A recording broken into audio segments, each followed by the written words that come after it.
right? They didn't have this when I was here last time.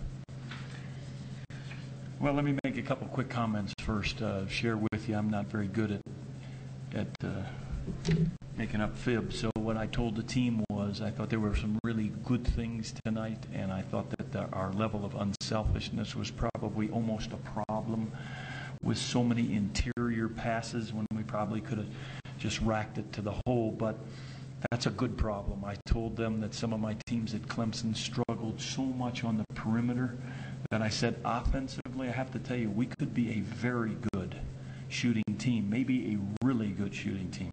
On the other hand, I told them it's a big disappointment to see us not put our arms around better, tougher, more competitive defense. We were probably late. I would have to watch the tape, but I'm going to say we were late on 10 step-up blocks. The good news is we put our body in harm's way. The bad news is we were late, and we looked late. We looked sluggish. We practiced 5 days in a row, but that's no excuse, and I compliment Pueblo. They did a good job against CSU for about 3.5 quarters, packing it in, and then they did a pretty good job against us as we tried to make the game go up and down for about 3 quarters. So I think they're a good team. I think the coach does a great job. Ralph's the new coach. I think he's going to do a great job for them. Your shooting team, but are you okay with 29 3-pointers, 51 shots? Is that an okay number? Somebody asked me on the radio, was that a lot of threes for Luke? And I said if Luke's open and he could get 20 up a game, I'd be happy, because I've seen him take over 400 in competitive play, and he's shooting 59% for the season in competition. So I know he didn't look as good as he would have liked, you would have liked, or I would have liked tonight, but when he's open, I expect the ball up, and I expect it going in. Still, despite that, coach has shot 51%.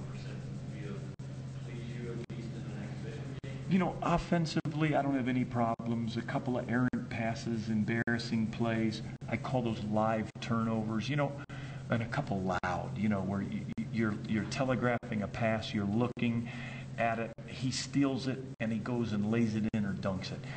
And we had about 8 points we just threw away with live turnovers. But, you know, a couple hurried outlet passes or a couple of travels it doesn't bother me as much, because I want this team to attack. I think we wouldn't be taking advantage of Laramie, and I don't think we would be playing into the hearts of what the people want to see for this ball club if we don't get the ball up and down. And we have some players that can do that.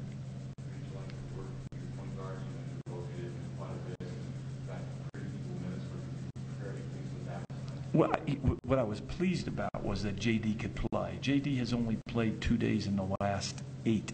And I wasn't really sure if we were going to play him. We talked before the game. I said, maybe I'll nickel dime you the first half, 5-6 minutes, see how you feel. And that's about what we did. And then we blew him out there for about a 6-7 point span in the second half. I think Darius was nervous. He acted nervous. I told him one time he was making me look nervous. So that happens. That's why you play some of these games. But make no mistake about it. We got to get better. We got to get tougher. We got to get more competitive. Tyrone Marshall had returned at 5:45 tonight from a funeral from his grandfather, so I could not play him. So we really were laid with 4 interior players. Nance gets 2 quickies, Leonard gets 2 quickies, Rob gets 2 quickies. So Adam plays a little more than all of us anticipated. But all in all, you know what? I'm not a real offensive guy, but I'm pleased with the unselfishness and the ability to knock shots in. We just got to get better and tougher at the other end.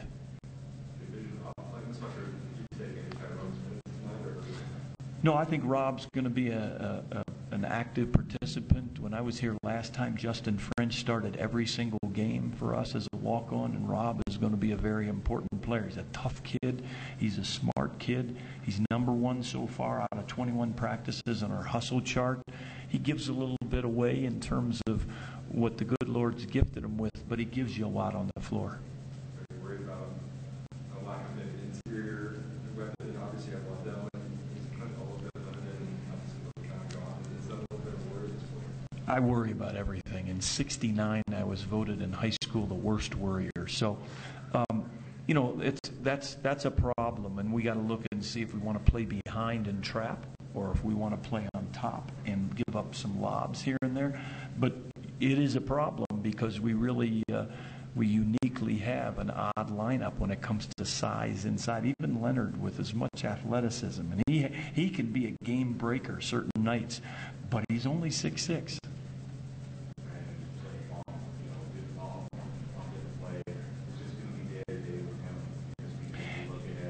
It is. We talked today, and he could have played a little bit. He practiced yesterday 30 minutes, and I got to tell you this. He about 8 days ago, he was playing terrific, and he was feeling terrific, and he just tweaked a little bit and got worried, which I understand. And nobody wants him to have a contributing, successful season more than me. But we do have to watch it, and it's all about winning, and I'm all about winning. But he didn't need to play tonight, and so he's out there shooting right now, and you got to feel for him because he's a good kid, and hopefully he can give us 6, 8, 10, who knows, 18 minutes next week.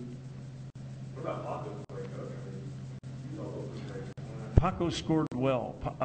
Paco and I will have a long talk because the 29 he got, he probably gave up 50. Just kidding.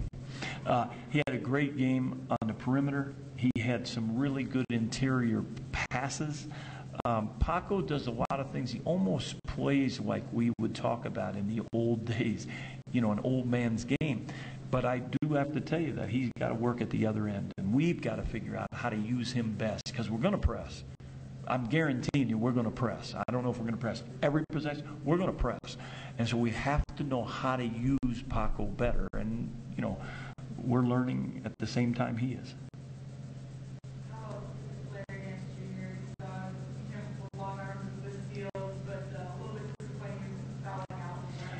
He caught a couple quick fouls, and I think anytime, young or veteran, it plays some mind games with you. But I like some of the things Larry does on the floor. I'll tell you what, he was active. He got 4 deflections in our press right off the bat, came up with a couple big steals.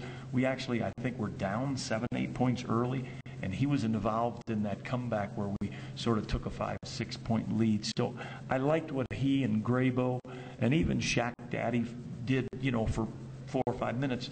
But they're rookies, and they sometimes look and act like rookies. Anything else?